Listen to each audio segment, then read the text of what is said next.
Badwater Brewing. It's what, September 8th, 2015, and we're doing a brief informal meetup here. This is the blockchain meetup, and we've got a whopping turnout tonight. Woo! But the topic for the meetup tonight is blockchains beyond payment applications. So we are the blockchain meetup, and this is really meant kind of as a discussion about blockchains at a higher level beyond just cryptocurrency and payments. So that being said, I'm going to go ahead and share my screen. Stand by real quickly while I do this.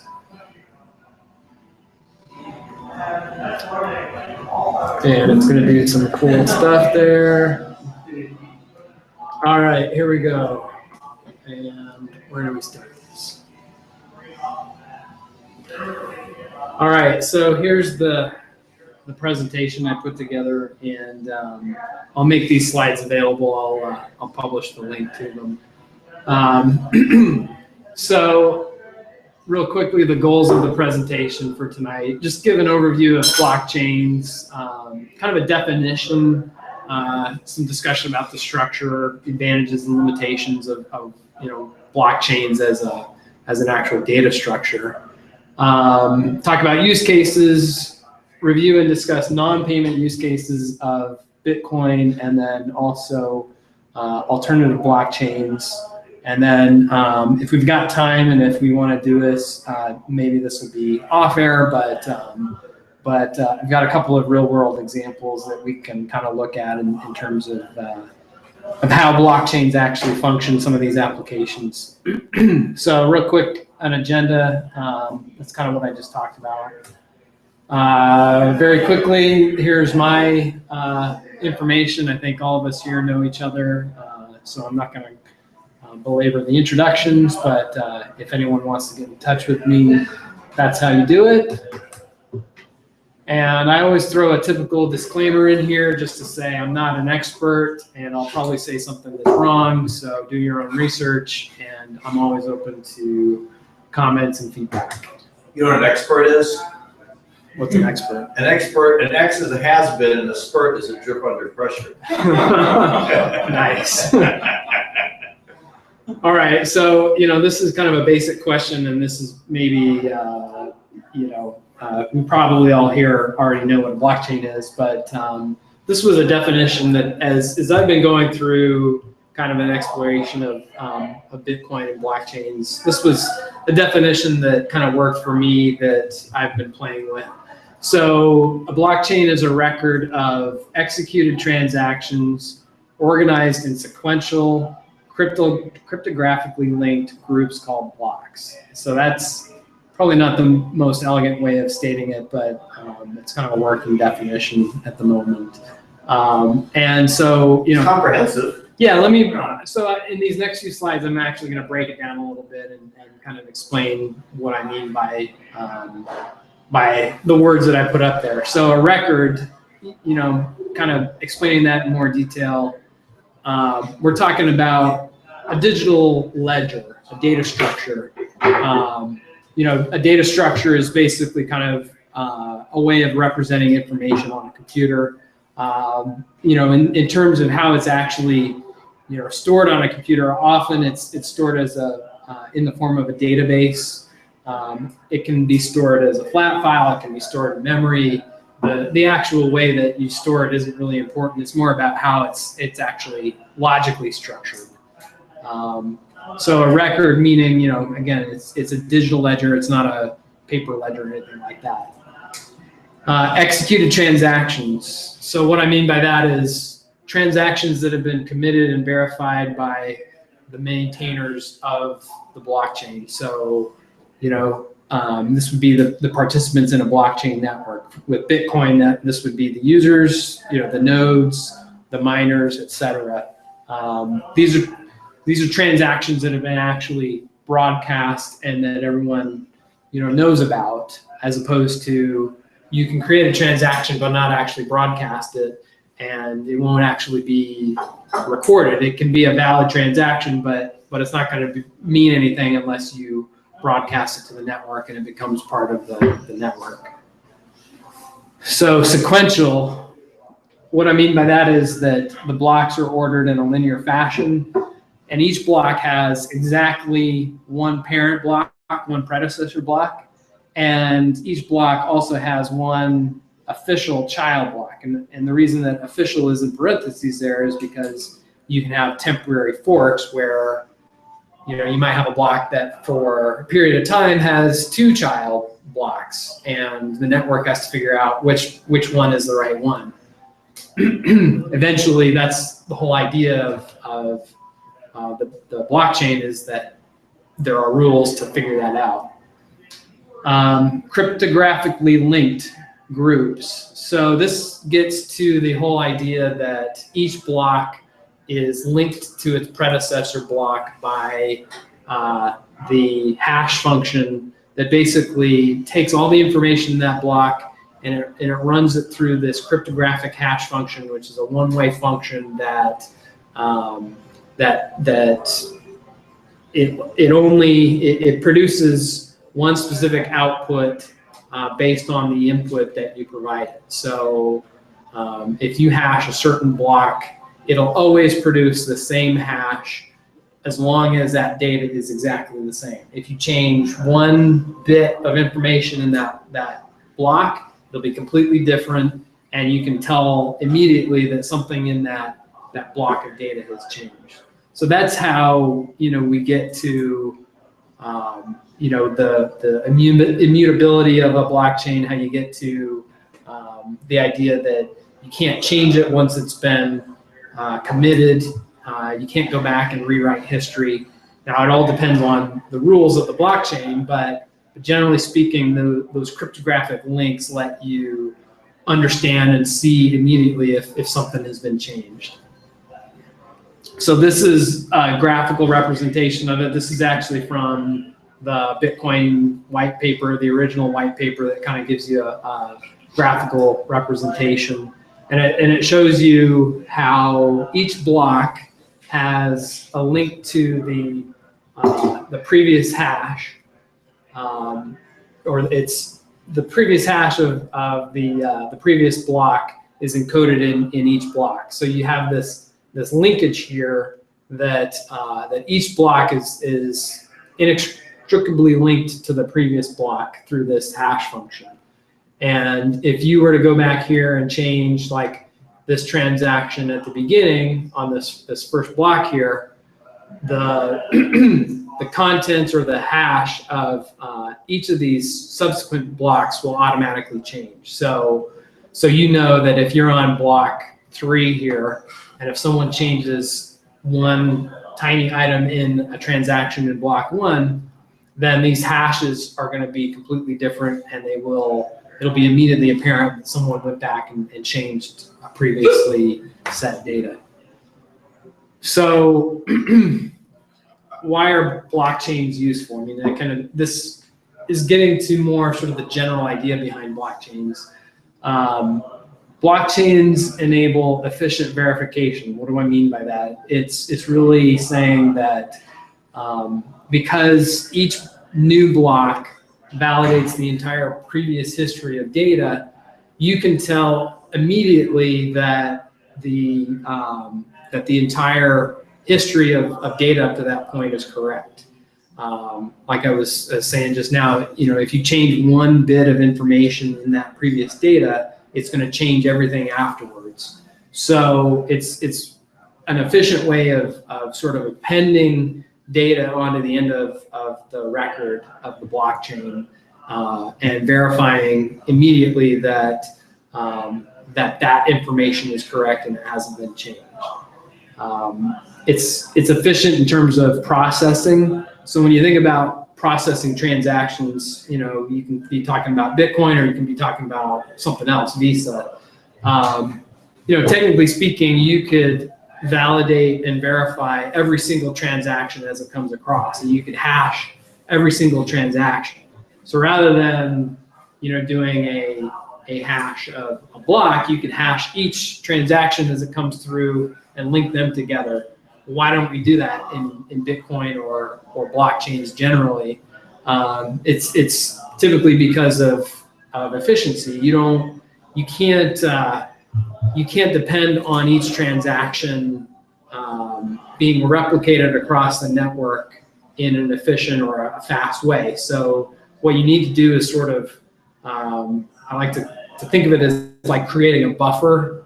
You got to create a buffer of transactions, and for Bitcoin, it's every 10 minutes. So you build up a 10-minute buffer of transactions, and then you group them all together, and then process them as one, as opposed to trying to process each one as they come across.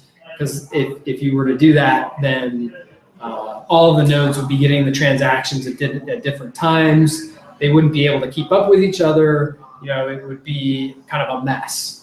And the fact that you've got this distributed network means that it can take anywhere from 10 to 20 seconds for a block to propagate, or a transaction to propagate all the way across the network from one node all the way to all the other nodes in the network. 20 seconds?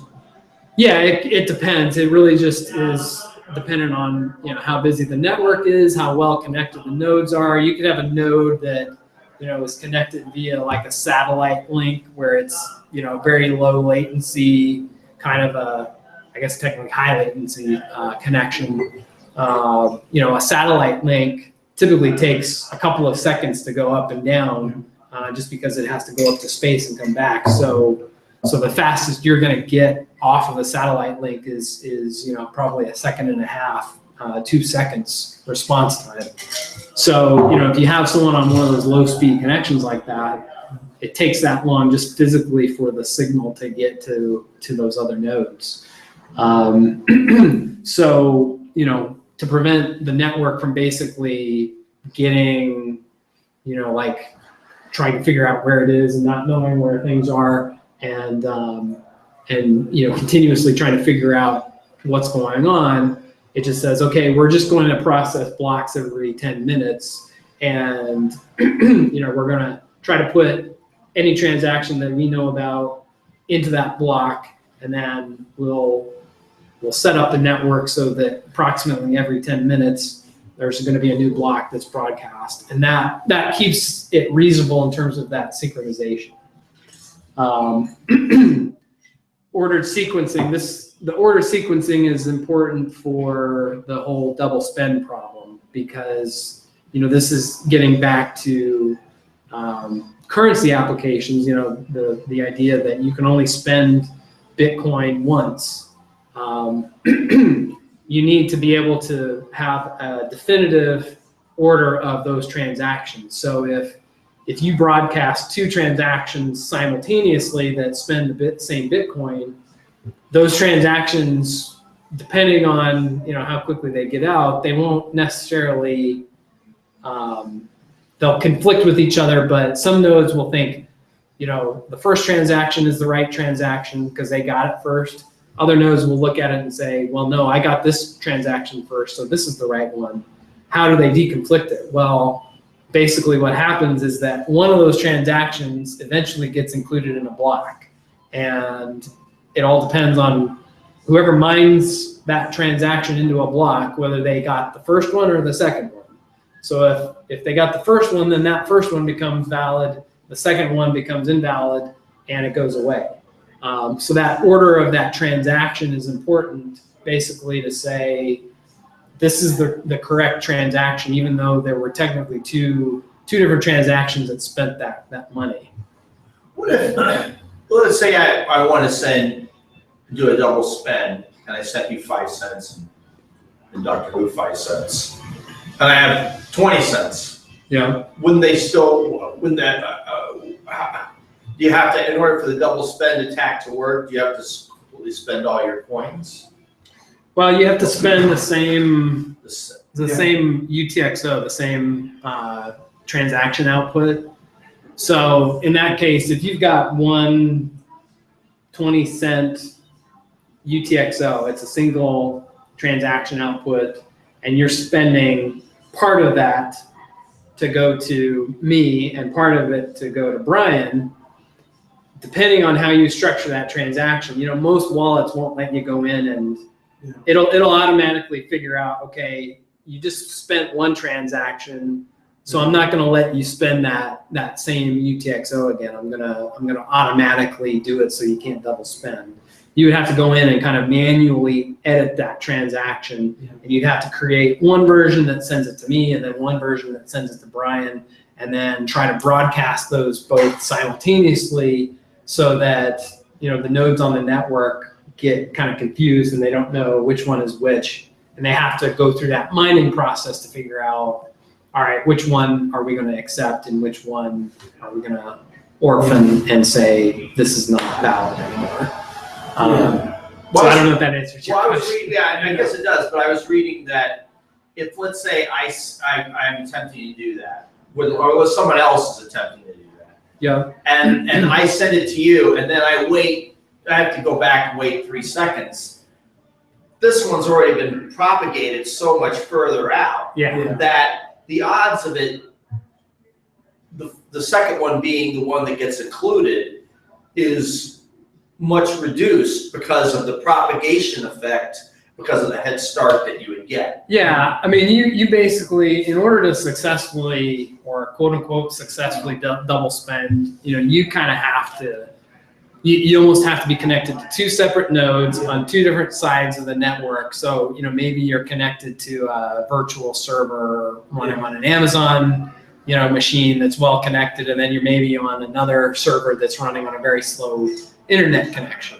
So, say the first one you broadcast is on the slow connection, and it's only connected to a minimal number of nodes, and those nodes are located in Greenland and all over the place, so they're not well connected to the rest of the network. Meanwhile, your super fast Amazon node is connected to 100 different nodes in the network. So let's say that you broadcast a slow transaction first, and then immediately on the Amazon node you broadcast the other one. So those transactions are going to propagate across the network in different ways. Okay. And eventually the nodes will figure out, okay, I've got a transaction here that is double spending something that I've already seen. So generally speaking, and this is an area where there's some debate about how to handle that situation, is that generally the nodes will only accept the first version that they saw. So, all the miners who are mining blocks at that point, the node that they're running off of, they'll look at it and say, okay, I got either the slow one first or I got the fast one first. And then it's just a question of which one gets mined first. Mm-hmm. So if the slow one gets mined first, then that one becomes the actual one and the other one goes away. If the fast one gets mined first, then that's the official one. Yeah. And that's why you need to technically wait for at least one block. Yeah. And best practice is 3 to 6 blocks. Yeah, and that's because it's hard to do. Well, yeah, and that's honestly why most places, once they see, I mean, you didn't wait around for them to get a confirmation. They use BitPay or something. BitPay's also extremely well connected to the network and stuff, and they can see, right, double spending madness is going on, and maybe at that point you'd be trying to pay as your program is trying to spend from somewhere else, and it would come up like this didn't work and just throw up an error. Yeah, I don't know. I'd be curious to see what like a BitPay system does. Right. If it detects a double spend, it might come back and say, you need to wait, don't let this person leave, or, I'm not going to process the transaction, or, what have you. I saw a cool way to cause a double spend. If you just want to see what happens, is to just create a really stupid, send money to an address that's like a really stupid brain wallet, like cat. Yeah. So you can create a wallet, brain wallets. You can create a really dumb one, right? Not just like it's based on cat. And so all the people that are trying to find brain wallets out there are ready to transfer anything that goes into a super brain wallet or any brain wallet that they are watching. And so I saw one of those. It was like, here's a brain wallet cat. You click on it and I'm watching it, and there's all this possible double spend. Right. Transactions that happen on their Bitcoin, just sending tiny amounts of Bitcoin. They're fun to see. So. Yeah, totally. So anyways, ordered sequencing, that's important just for the whole point of the blockchain is to have a set order for transactions, and the only way that you can set a specific order is by having it become part of a block. And each block, because it's sequential, allows you to say, this transaction happened before another one in a previous block.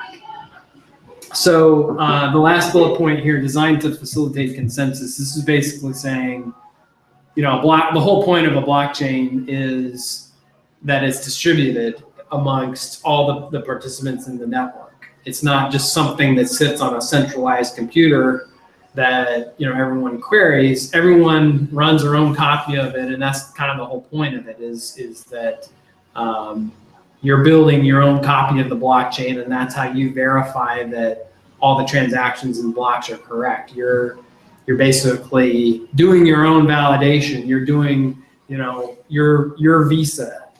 You're the one who's confirming that, yeah, this is a valid transaction, this is a valid block, and I'm comfortable with letting this move forward because it meets all the rules that have been set up for whatever blockchain you're using. So blockchains are like this. There's all this hype about blockchains, and yet technically, from a technical perspective, there are some limitations to blockchains.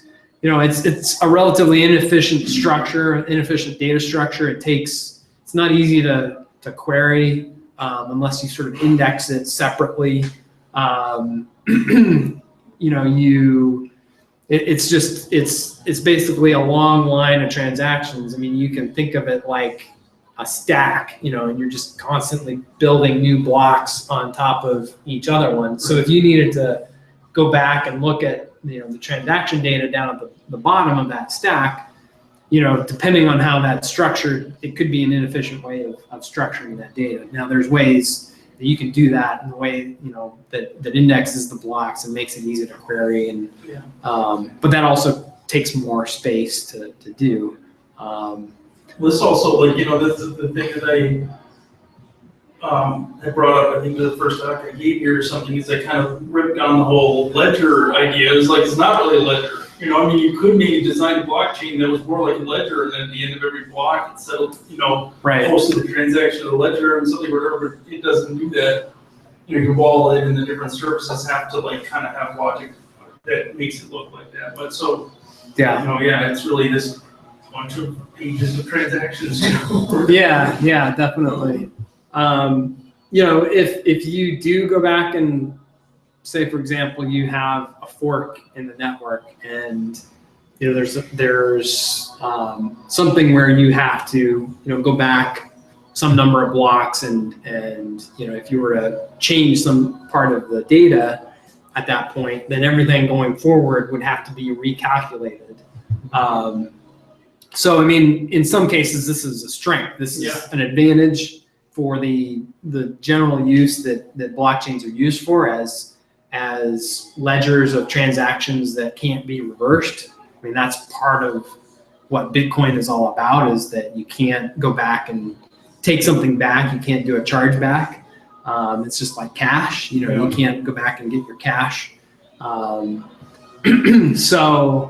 So again, this is in some ways a feature, but it's a limitation from the standpoint that if you don't need that property, if you don't need something where you can't go and change it, then it's almost in some ways sort of a limitation or a hindrance, because, using the example of a database, if you wanted to go back and change a record that you added, a couple of days ago, there's no problem with that. You can do that really easily. But if you wanted to go back and change a block that happened a couple of days ago, it's not going to happen. You would have to recalculate and remine all the blocks that happened since then. Right. So distributed consensus, this again goes back to what blockchains are used for. Is they're meant to be replicated across a bunch of different users. That specific use case that it's designed for also has some limitations in terms of, we talked about the network latency. It takes time for a blockchain to to basically reconcile itself to become consistent. And that's why, again, you're waiting 3 or 6 confirmations for it to get to the point where if you really want it to be solid, you got to wait that long. And then, every blockchain, regardless of whether it's Bitcoin or some other altcoin or some other type of blockchain that doesn't even use a coin, you got to come up with some sort of consensus rule for figuring out how do you add to that blockchain? How do you validate that transaction is valid? So there are a lot of different examples of that. Proof of work is the Bitcoin algorithm. Proof of stake, there's a lot of altcoins that have moved to proof of stake. There's a lot of debate whether that's actually a secure method.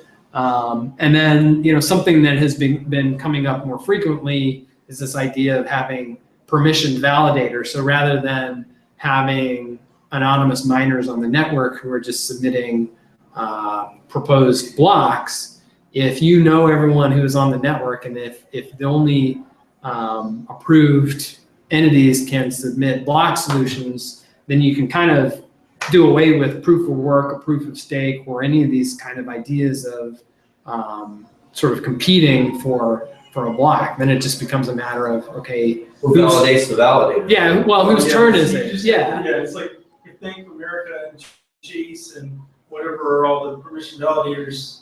Yeah, I mean, that might work, but I think there's, again, been reading Nick Szalo's post or whatever today where he was like, I think he was sort of trying to make the point that if you're happy with that, why use a blockchain? Yeah. Because, I mean, banks and stuff already kind of have that sort of system where they're cross-checking each other and all that. That's why, I mean, our money, money does get stolen and everything, but to some degree they manage to keep control of the money. And so it's sort of like if you're happy with permission validation, you already have that if you're a bank. So like, why do you need a blockchain? Like, you might make a big blockchain that's not really a blockchain, I mean, in terms of Bitcoin sense of. Yeah, and I think, before the whole block size thing kind of blew up, that was sort of the topic du jour in the, crypto space was, you had the American Bankers Conference back in, I think it was July, where all these bankers got up and said, basically, oh, the blockchain is great. This is going to change how we do business, but we just don't really, think Bitcoin is where it's at. It's all about taking the idea of a blockchain and applying it to what we want to do. And, me personally, I'm kind of in that same camp of where I feel like at that point, what's the value?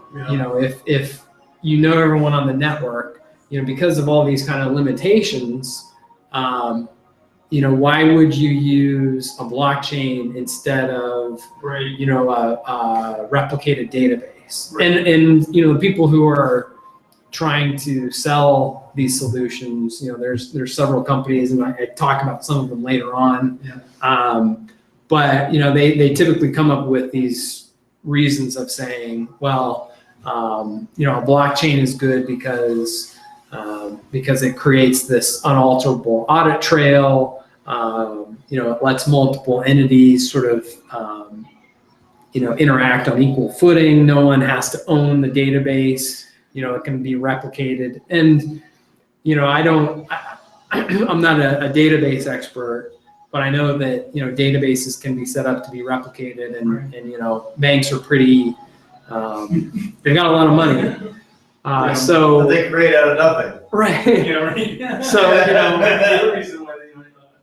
So, does it make the most sense? I mean, they could set up 5 different databases that are set up on a network and are, configured to stay in sync with each other.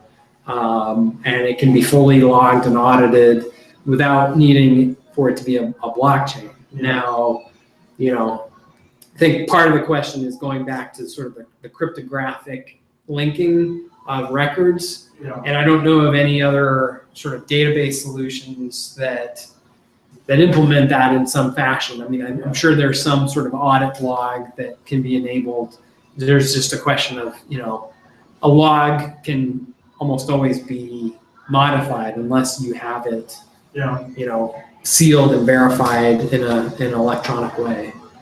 So I mean, that's kind of getting off topic, but Yeah, that's no, it's interesting though. Yeah, I mean, yeah, the thing I wonder is just how, like, I mean, you might be able to get some benefits even by doing the blockchain wrong, if you want to look at it that way. yeah. But then on the flip side, it becomes like this Franken blockchain where it's like, okay, it's sort of a blockchain, but we're all going to agree that if someone steals the money, then we'll just, the new block, we'll just fake it and fix the entry, maybe we'll go back, and you know what I mean? If they end up with all these rules about how they can all kind of cheat because they kind of need to in case things go wrong, versus in the Bitcoin world where it's like things go wrong, it's like tough, you know? It works 100% of the time. Yeah, it just Yeah. works. But, you know, so yeah, it makes you wonder if they're just gonna end up, it's sort of like trying to do, if you're in software with Scrum, you know, pretend to do Scrum and don't really do it, and you're just wasting your time, just why don't you just do waterfall or something. Right, yeah, exactly. Yeah. So, anyway. Yeah, no, and I mean, I get into some of this a little bit later here, but yeah, I mean, you know, blockchain is not always, it's not the best solution for everything. I mean, it's got some specific use cases. And we're seeing that with the block size. Yeah, I mean, you know, the block size is kind of a side effect, I would say, of some of those limitations. Well, yeah. Right. But it's more coming out to be visible. Yeah. Yeah, I mean, I would say the block size is a limitation of the way that the Bitcoin blockchain and the consensus rules have been designed. So it's kind of speaking to some of those same things, you know, network latency and how long it takes to replicate everything. Now if you can make certain assumptions about the network, then you can just say, well, yeah, no problem. We'll make 8 megabyte blocks and we'll make it happen and no big deal. Well, that's something I was thinking about, because here's the thing. If anyone thought mining, like if you go back a few years, the extent to which the specialization of equipment, facilities, and everything you need to effectively mine profitably, and we're breaking even right now. Yeah. Okay, that's like way beyond what anyone imagined a few years ago, you know? So what if you just took the same idea and said, okay, to be a full node, it maybe starts to get away from what some people want, but I guess the point is maybe it could handle 100,000 transactions a second, but it would be people running like specialized, almost like a mainframe, and then connected through like high-speed fiber. You know, I think it's probably possible. Would it be what we want in the same way that maybe mining is what we want? I don't know, but it seems like it would be possible. You just have to spend a lot more money on like a full node somewhere. Yeah, I mean, yeah, I think it just gets to, you know, what do people want Bitcoin to be? Do people want it to compete with Visa realistically? I do. Then, you know, you pretty much have to expect that you're not going to have home hobbyist miners really, unless they're willing to spend tens of thousands of dollars on equipment and, you know, a high-speed network connection. Yeah. Do you want people to be able to run nodes on, you know, commonly available computers? If you want it to scale like Visa, you're going to need, you know, Specialized equipment. yeah, specialized equipment, hundreds of hard drives, you know, spinning high speed, you know, I mean, keeping in sync with the network. I mean, that's. They said, I was reading, in order to do Visa's capacity, it would take 1.5 terabytes a day. Yeah, I mean, you're basically going to Fry's and buying a new hard drive every day just to keep up, you know, with the transactions. And it's like, okay, you know, is that a problem? Multiple locations. I mean, it would be great for the hard drive industry. But the alternative we were sort of talking about is if you have something going on like side chains, or whether it's a Lightning network or whatever, maybe you have a network that does use, like, you know, people spend millions of dollars on these advanced data centers or mainframes or whatever, and they have Google Fiber connecting them and what have you. And that's where you do your high frequency exchanges, and then you still have the Bitcoin blockchain, which is more like it is now. Yeah. And that's more of like the gold standard where people can move money in and out of that. I don't know. Yeah, and you know, if that happens, I mean, you know, it's like gold in a vault. You know, you really don't move gold around all that much. You know, you might, you know, move it from one vault to another if you're transferring accounts. But, you know, generally people who hold gold don't move it around all that much. And, you know, if that's the case, is that sort of going against the idea of Bitcoin, or, is that within the spirit of Bitcoin, but, just kind of at a different layer, and the thing is that, people try to figure out what Satoshi wanted to do with it. And I think Satoshi himself probably didn't really have a full grasp of how the network would play out, and, what way he would want it to be structured. And frankly, at this point, he's not the only participant anymore. So it's up to the community to decide, what we want Bitcoin to be. But I mean, from a blockchain perspective, Satoshi designed it the way that he did, and at this point we're kind of stuck with it, or at least it is what it is, and changing it is very, very difficult. And that's kind of how he meant for it to be. He didn't want it to be able to be easily changed. So immutability of data. This is commonly talked about. Like when you hear the bankers talk about blockchains, they say blockchains are great because the data can't be changed after the fact, and this is going to solve all the fraud and you can't rewrite history. Yeah, so if someone does some sort of fraudulent activity, it's going to be recorded and it's going to be auditable, and you can see exactly when certain trades happened, and so you can go back and figure out who did it and prosecute them and throw them in jail. And that's fine, but it's immutability is not. It's not a property of blockchains per se. It's a property of the rules built around blockchains. So this is what the second bullet is basically saying, is that it doesn't depend on the blockchain itself. The blockchain could be changed. You could go back 2 days and change something that happened, and then create new blocks going forward using the same transactions. There would be no consensus though. Right. And maybe you run a blockchain where it's you and 2 other people, and they all agree that, yeah, that transaction that happened 2 days ago needs to be removed, and then we need to replicate, reprocess the blockchain going forward.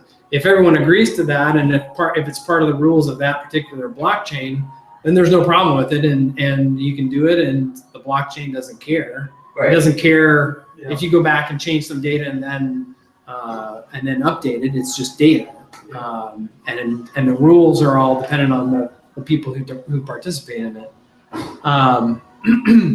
The thing that it does do is just, like I said, it makes modifications of past data readily apparent. So if someone isn't abiding by the consensus rules, and it's not allowed to go back 2 days and change the data and then reprocess it forward, then if that fact is readily apparent as soon as you see that those new blocks changed.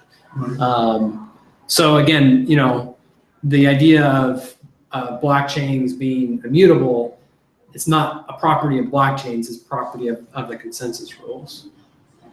So we talked about permission versus permissionless a little bit earlier. This kind of gets back into what we were talking about, where when you're putting together a blockchain, you can say, okay, I'm going to let anyone anonymously participate in this network. So Bitcoin or any of the other sort of cryptocurrencies fall in that category. Anyone can participate. Anyone can theoretically transact and write data to the blockchain. Anyone who's mining can theoretically add a new block as long as they meet the consensus rules, which with Bitcoin is very, very difficult to meet right now. You basically have to have a huge amount of hashing power in order to be able to do that. But if you get lucky, if I got very, very lucky, if I was running Bitcoin on my laptop right now and I was mining, and I just happened to randomly, like a lottery ticket, find that right value to make that block accepted, then yeah, it would accept it. The network would accept it. It wouldn't care if I mined it from a laptop or frankly from a calculator, as long as I got it. Do it out on paper. Right. Yeah. There's a guy who did that actually. Wow. Yeah. His hash rate was like half a hash every hour or something. Yeah. That's a YouTube video of doing the whole thing. Yeah. Really? Paper. Yeah. Wow. Yeah, it was more like an exercise. Wow. Yeah. It was more kind of like just Wow. showing what it looks like, but I yeah. can see that. Yeah, it's pretty. That would probably be pretty impressive. Yeah, Like if you could figure out how to do this how it is on a paper. yeah, it you know, it's more like busy work, but Yeah. you know, because it's of course like long division or something like that. right, yeah, exactly. But yeah, he's a smart guy. Just figure it out, yeah. Yeah. But then, like I said earlier, you could just say, no, everyone who participates in this network has to have a verified identity. And you can do that with, you know, hard coding in some private key or something like that, or public key that you want, you know, to only be valid on the network, and any other public key isn't going to work. You could set up your blockchain so that only 2 or 5 or 10 people that you know and personally can verify can participate in that, and that way, you know, you can kind of dispense with proof of work or proof of stake. You can almost just decide informally, or I mean not informally, because you got to figure it out. Yeah, yeah. But you got to Like a multi-sig or something, like if 3 or 5 people with a key sign it, then this block is approved. Right, and that's in some ways, you know, I'm not an expert on like Stellar and Ripple and those alternative consensus mechanisms, but there are some that are basically just built on trust. I'm saying, okay, I know I'm going to verify who's participating in the network. You know, it's like Ripple right now, I think only has 5 validators on the Ripple network. Right. And those are the only 5, you know, entities that can create a block on Ripple. So, you know, there's basically, you know, no one else can do that function. That's totally legit as in terms of running a blockchain. You know, is it decentralized? Is it does it do anything special? I think that's debatable depending on, you know, whether you think Bitcoin is, you know, I guess a more sort of better way of doing things. Yeah.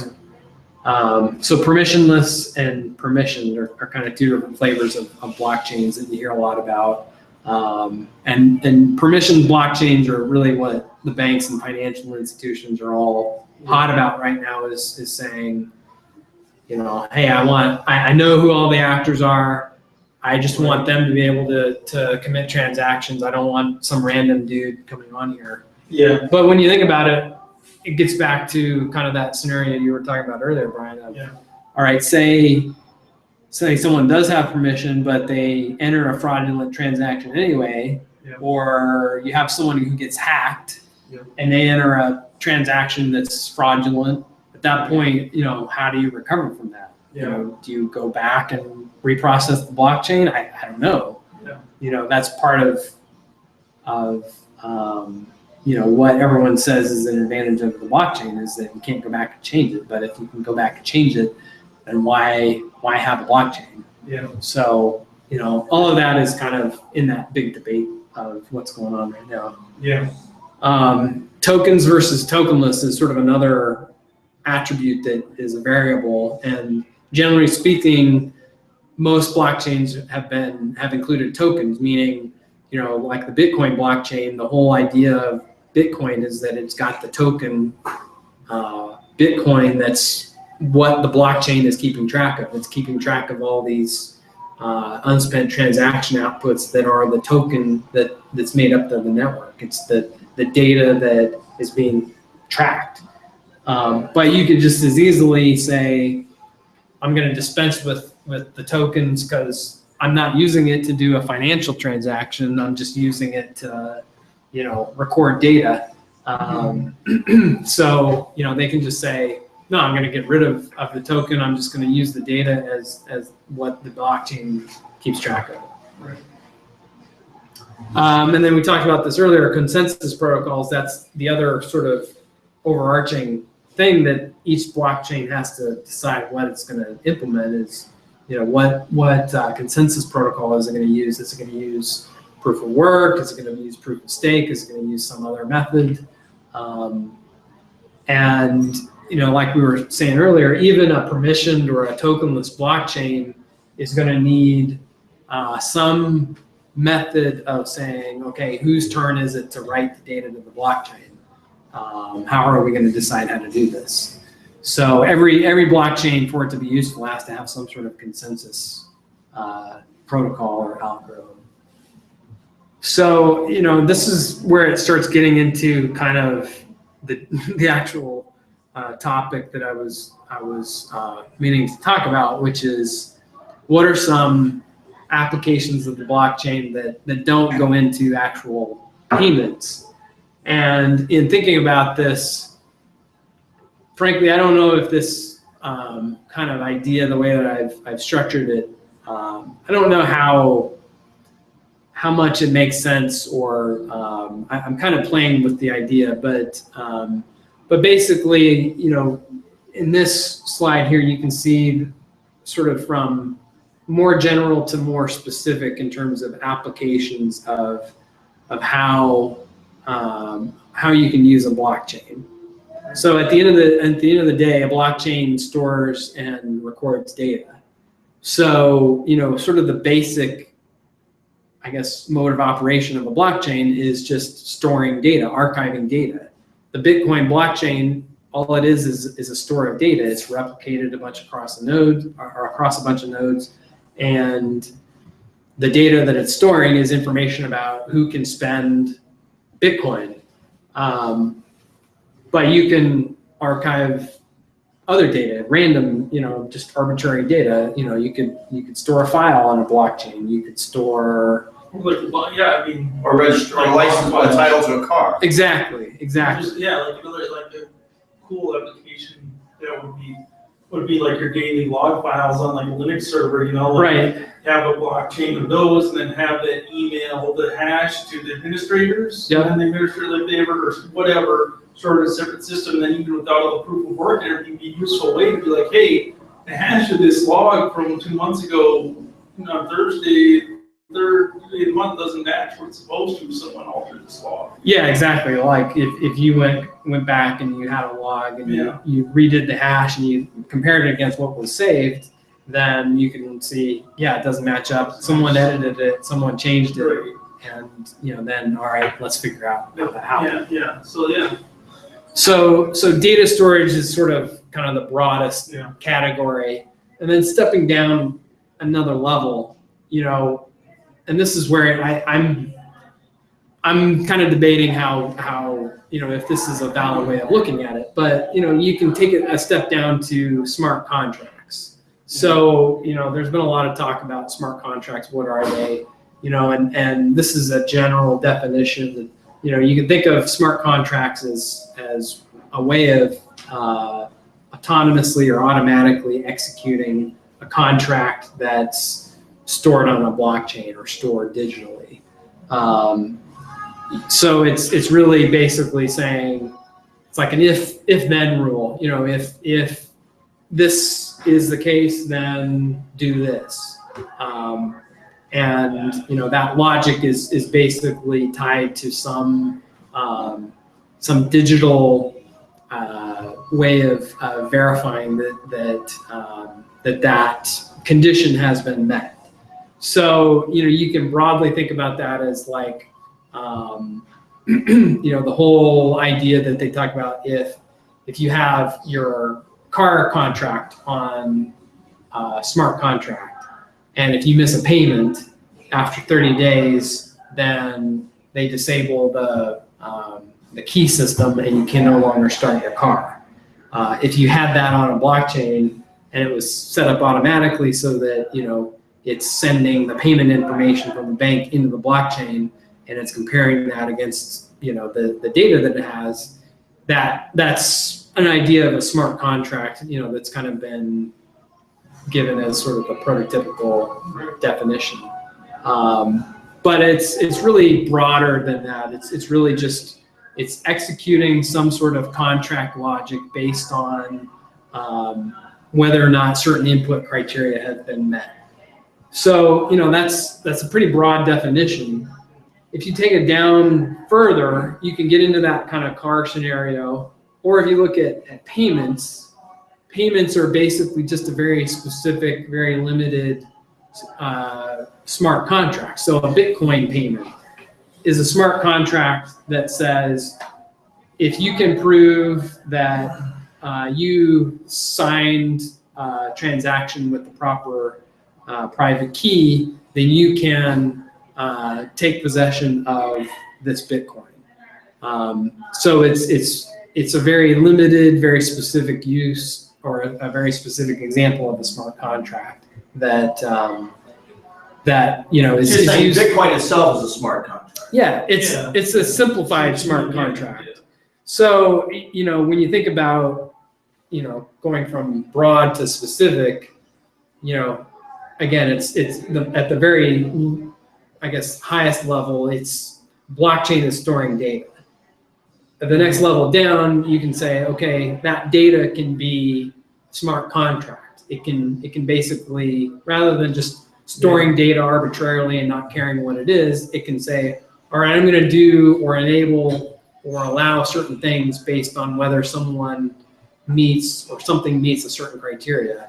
And then you can take it down another level to payments, saying, okay, I'm going to transfer something of value that's encoded digitally from one owner to another based on whether or not they prove that they can, that they legitimately own that asset.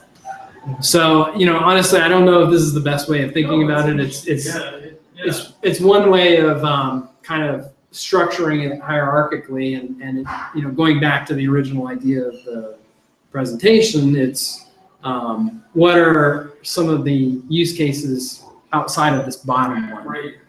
So we kind of know about payments. Bitcoin basically is meant to do payments, the monetary payments. Now there are other blockchains that are designed to transfer other value. There's even blockchains that transfer fiat value, or tokens that are tied to fiat value. There are blockchains that do property transfers, like virtual property, or if you have a registered property on a blockchain and then transfer that, that's a payment technically, because you're transferring something of value. Even things like loyalty, reward points, etc.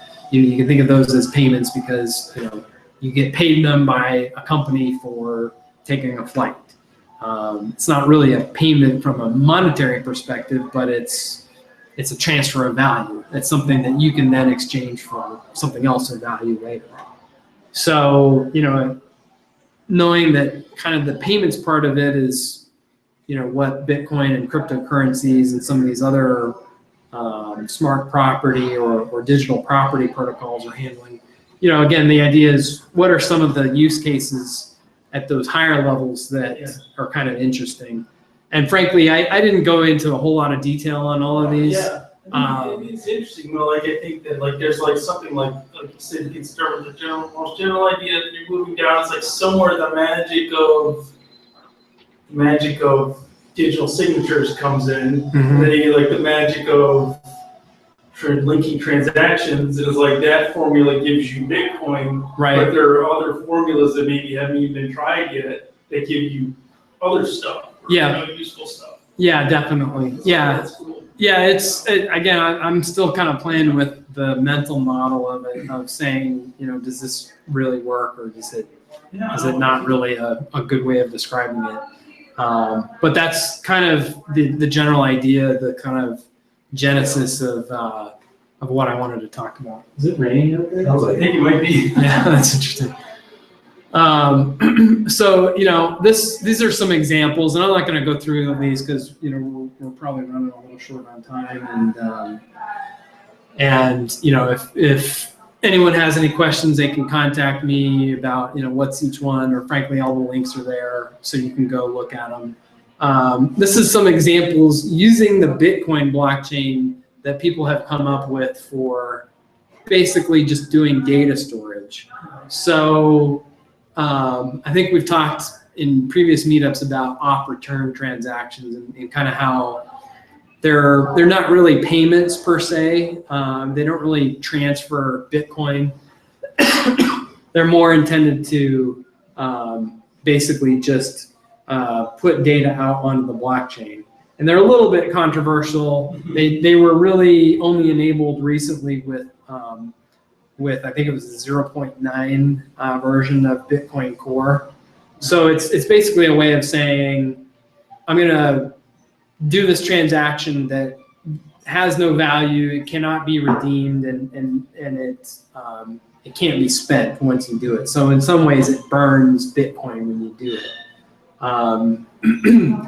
But you can basically, for example, if you have a file that you're interested in, like you were talking about earlier, where you've got a log and you want to calculate the hash of it and then store that hash into a blockchain, you can do this on Bitcoin right now. You can say, all right, I just completed my tax return on April 14th. I want to be able to prove to the IRS that I completed that tax return on time, just in case they, for some reason, said I didn't do it. So you can take your file, your PDF file of your tax return, calculate the hash of it, which will never change for that specific file, and then basically you can encode that in the Bitcoin blockchain so that anyone can go in later and see, all right, you uploaded that on April 14th at 10 a.m. So yeah, it had to have, that tax return had to have existed, prior to April 15th. That's probably not the best example, but it gives you an idea. There's another service out there that I think has been around longer than Operturns. It's the virtual notary one here. And I believe that it does a similar kind of thing, but rather than encoding the hash as an Operturn transaction, it basically encodes it into the actual address that the Bitcoin is being sent to. So it's kind of a more sort of hackish way of doing it. It's not the approved way. It kind of creates some bloat in the blockchain, and that's why it's not necessarily approved or politically recommended. The second thing on there, Ascribe, is a project that is meant to kind of do similar things. There was a podcast that I listened to that talked about it, and the idea is, anyone can create like a digital content, like an MP3 file. But if you wanted to say, okay, there are only 10 copies of this MP3 file that can exist, you can use this Ascribe solution to encode specific instances of that MP3 file on the blockchain, the Bitcoin blockchain, if you will. It's not encoding the actual data, but it's encoding that hash. And then it's basically saying there are only 10 valid copies of that MP3 file, and I can go verify that I own one of them. So all the rest are counterfeit. Right. Yeah. Exactly. In some ways, you could think of it like the whole DRM. Yeah. But artists, like visual artists, are looking at it sort of like when you do a print. It's a way of doing a digital print that's signed by the artist. Well, I think it was on the top of Let's Talk Bitcoin, and it might have been a different one, but I think that's what it was. And they had people talking about Audible and certainly the closed garden app stores, and Audible being a closed garden audiobook store. And Amazon exercises their authority and everything in running that store.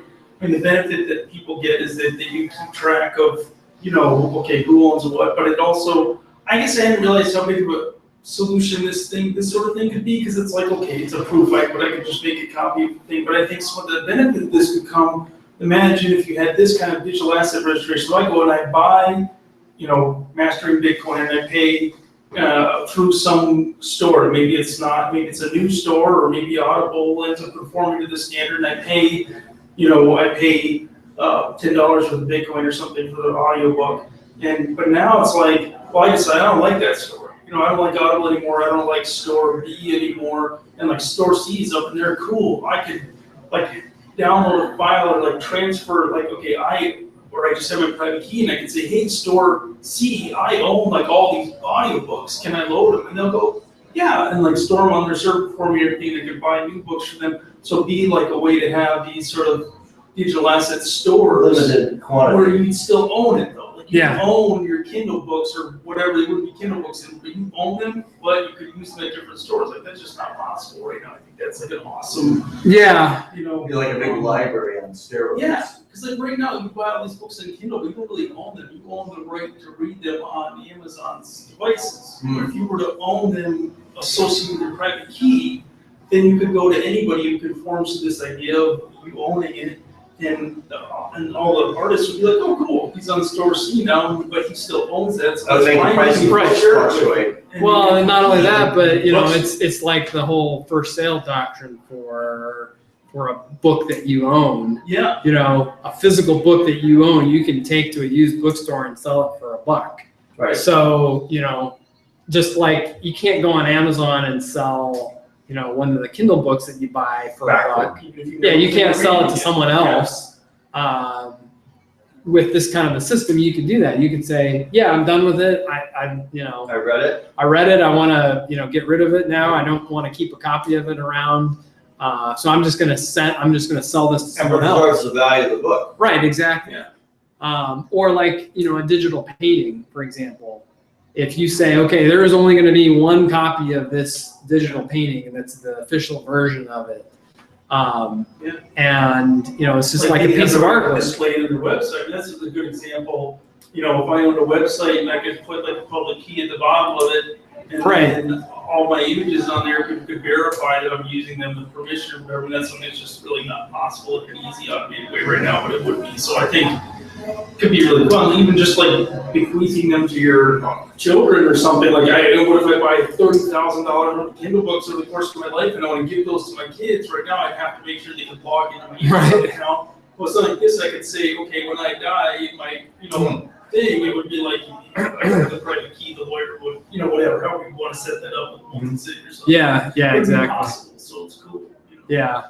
So, I mean, I thought a scribe is a pretty cool way, and it sort of straddles the line, between something that's just a data store, and frankly, it's not storing the actual data on the blockchain. Right.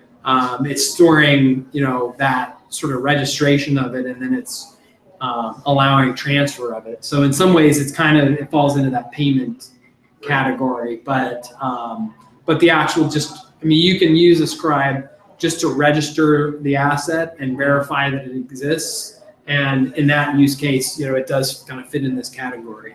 So some of these straddle multiple categories. Right.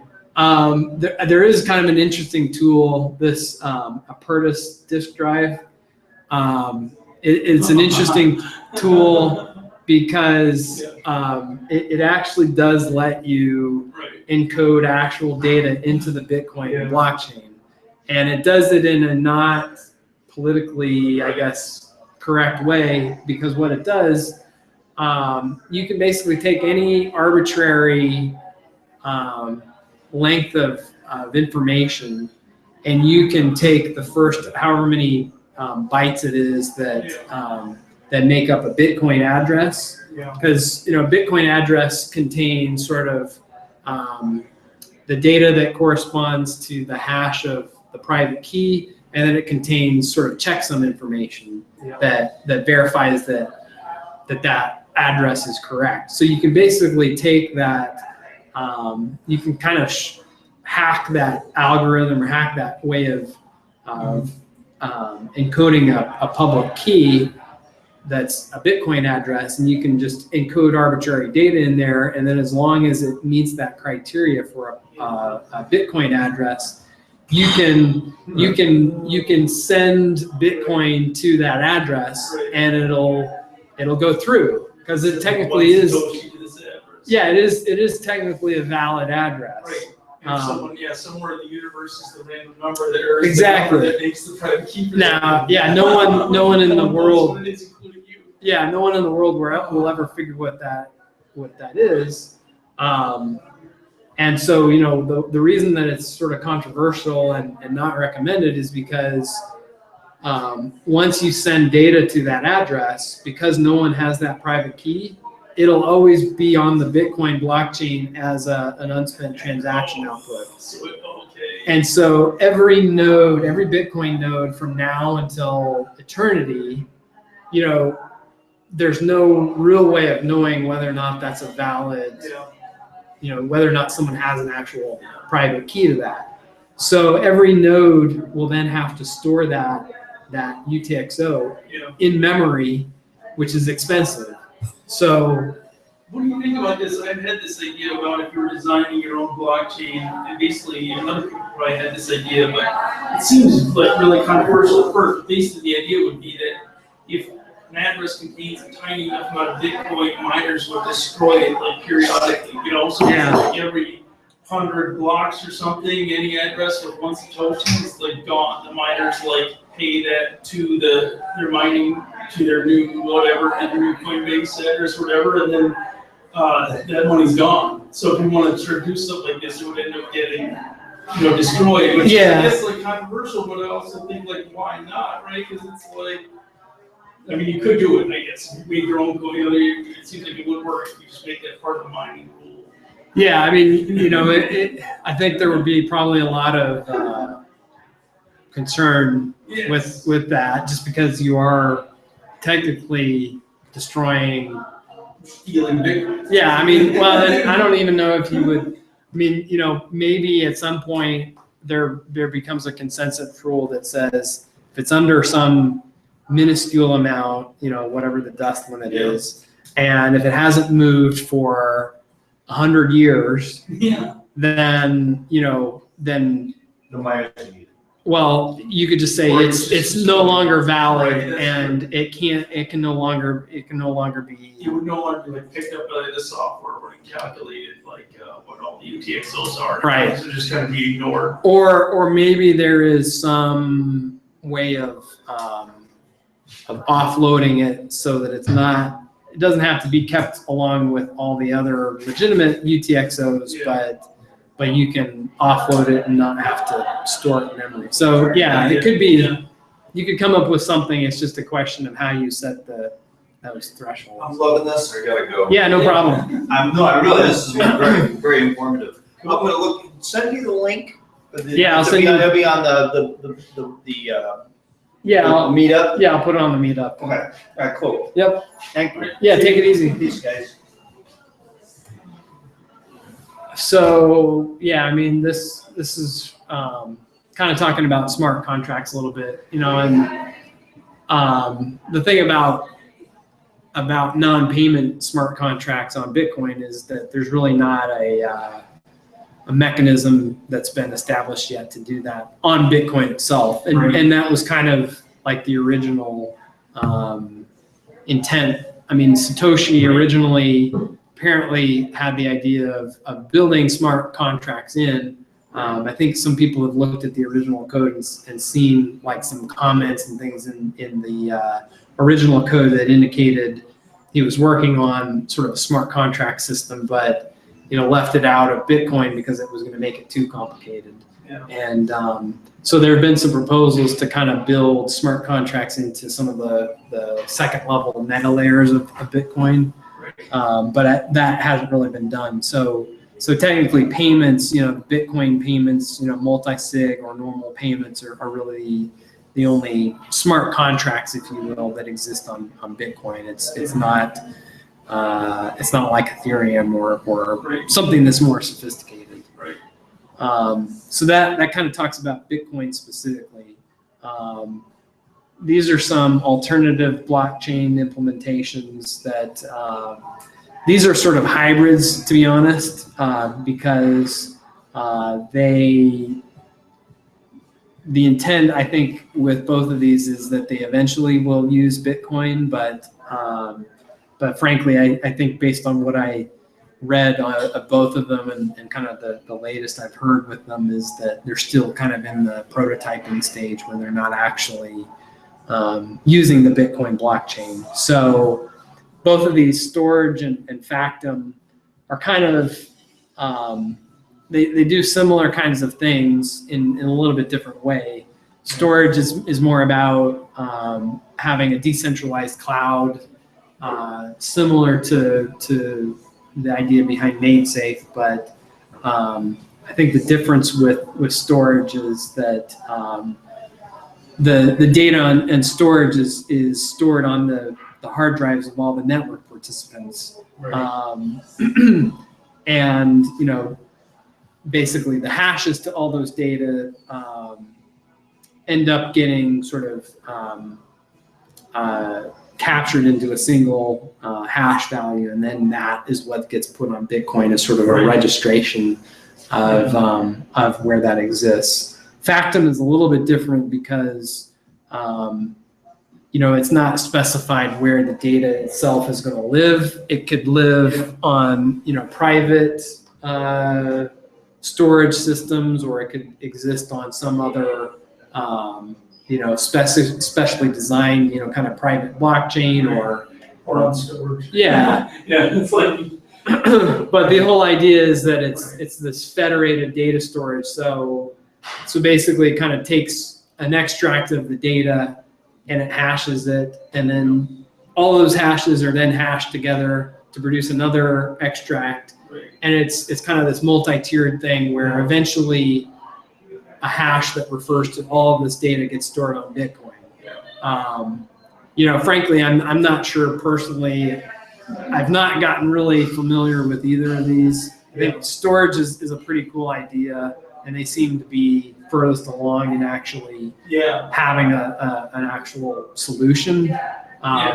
I'm actually on their mailing list because I did notice it says Sean Wilkinson at the Texas Bitcoin Conference in 2013 was he won the kind of prize there, and they helped him do the or you know, he did the crowd sale and everything, and yeah, I mean, it's cool because it's, you know, it actually does keep, it's one of those projects where it actually keeps moving forward, and they keep having more new beta you know, releases. And my recollection of the recent email, you know, they actually had people storing data and all that stuff. It's cool. It's not just vaporware, you know. It's out there. I know that their token right now is like, they call it Storage Coin X, and it's Meta coin or whatever. So it's not. Yeah, it's on counterparty. Right, it's on counterparty. So it's but I guess the idea is to have a token, you know, eventually that's part of their whole blockchain, and then maybe they're using it. Yeah, definitely. The only other thing is I was going to say that I think that there's one of the big difference between storage and MaidSafe is that MaidSafe,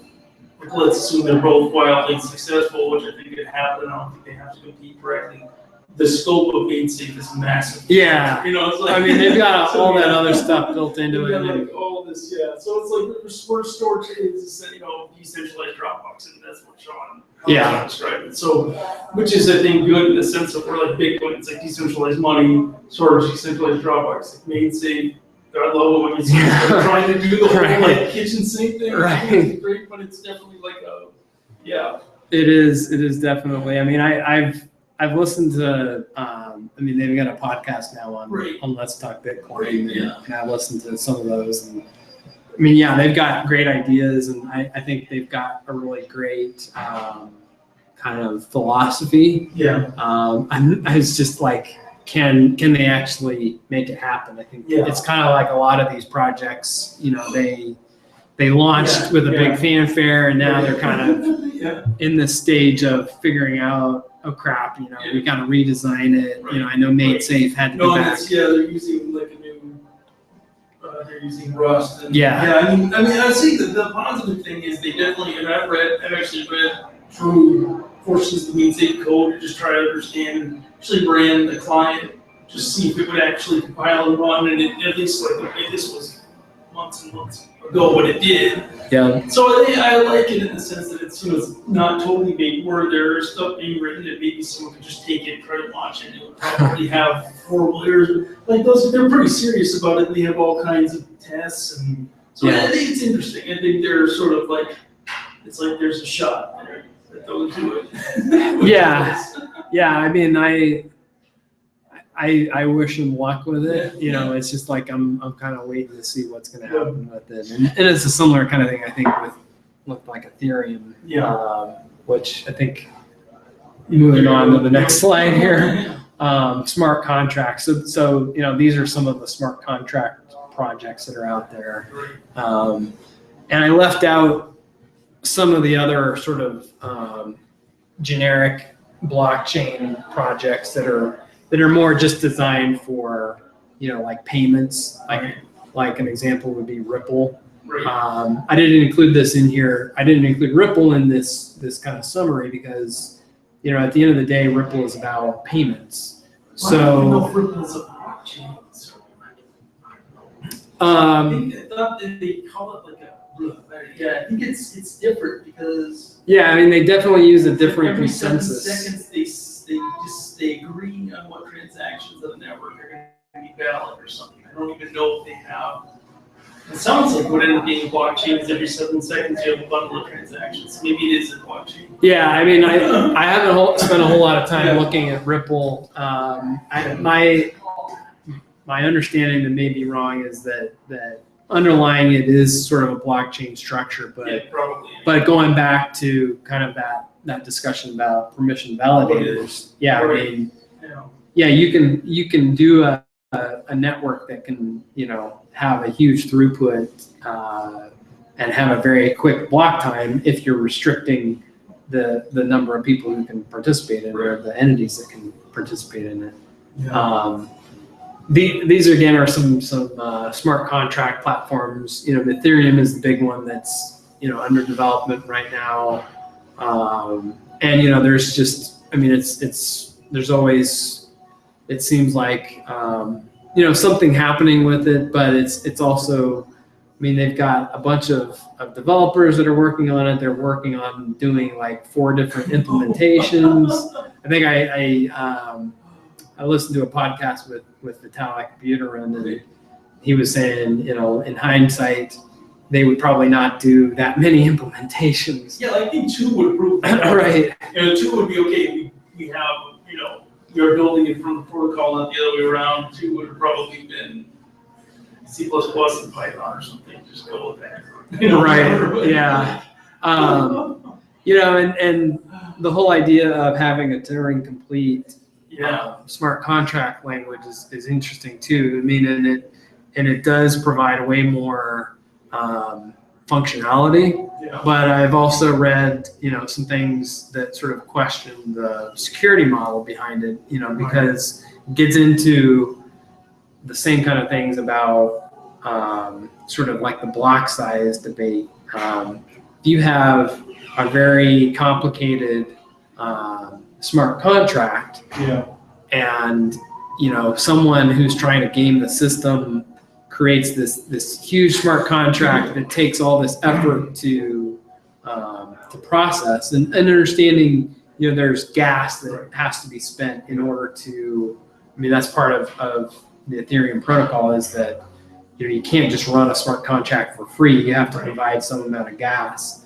But if that, you know, wasn't a limitation, or if you had, you know, if you decided, oh, I'm going to attack the network and I'm going to spend a lot of gas to do it, you can kind of create a situation where you create this huge contract that everyone has to stop and try to validate or verify or execute. And then in the meantime, while everyone is working on that, you know, you can be forging, or whatever they call mining in Ethereum. You can be, you know, mining additional Ethereum blocks after that. Yeah. I think there's some interesting questions too having to do with, like, most programs ever written have bugs, and so what happens when you start this whole smart contract? It's a DNS system, and people start using it. Now people have like good amounts of money invested into it, everything, and now it's got a bug, and it's like, well, how do you change the contract? And so now the whole DNS system that was built in was so great is like broken, and everybody's wasted their ether on this. So it's interesting.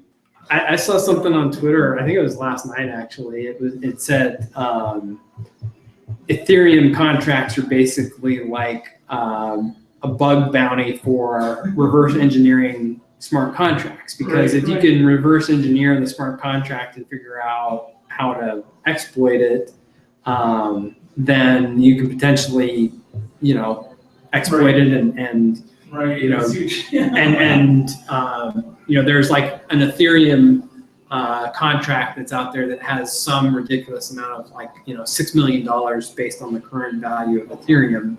So there's a single Ethereum contract on the network that has that value associated with it. And so if you could somehow reverse engineer that and exploit it, Yeah. not saying that you could, Yeah, because but, if it's well written, it's probably secure. Yeah. But that's a target. Right. People can Yeah, just like an address is a target. I mean, Right. Yeah, like all those people that have those addresses with huge amounts, and it's like, wow, I mean, some of them may have multi-sig and advanced stuff, but it's still like someone that probably just, this one address with $40 million on it. It's like, dude, split that up. Yeah. A bunch of addresses. Right. It's just a huge target. Yeah, exactly. So I mean, I think the whole idea of smart contracts is really fascinating. I haven't gotten into it to the same degree as I have with like Bitcoin and kind of the general cryptocurrency technology, but it does kind of, I mean, it's kind of like the bleeding edge of computer science, and I think frankly there's going to be a lot of research and understanding that gets developed, and it may come out, and I think this is one of the risks with Ethereum is that it may eventually come out to be sort of a truth of smart contracts is that they have to be very tightly controlled, Right. to make sure that they're secure, just like a general program is. Yeah. And maybe you can't actually verify that they're secure. I mean, just like you can't verify how long it's going to take a Turing complete program Right. to run. That same basic idea. There may have to be limits put on what you can do with a smart contract in order for it to be secure. So there's a lot of kind of that theoretical part of smart contracts. It'll be interesting to see how that develops. Yeah. So this is where I was going to do a couple of exercises. I'm going to forego that. And if anyone is interested, I can run through it in some other forum. But basically, this kind of reaches the end of the presentation. So thanks everyone for attending. And so I think Brian and I were talking, and we're looking at some ideas for the next meetup, and we'll be sure to put that out on the meetup page. But if anyone has any questions, feel free to contact us, and we'll look forward to seeing everyone next month. All right, take care. Talk to you later. And let me shut this off.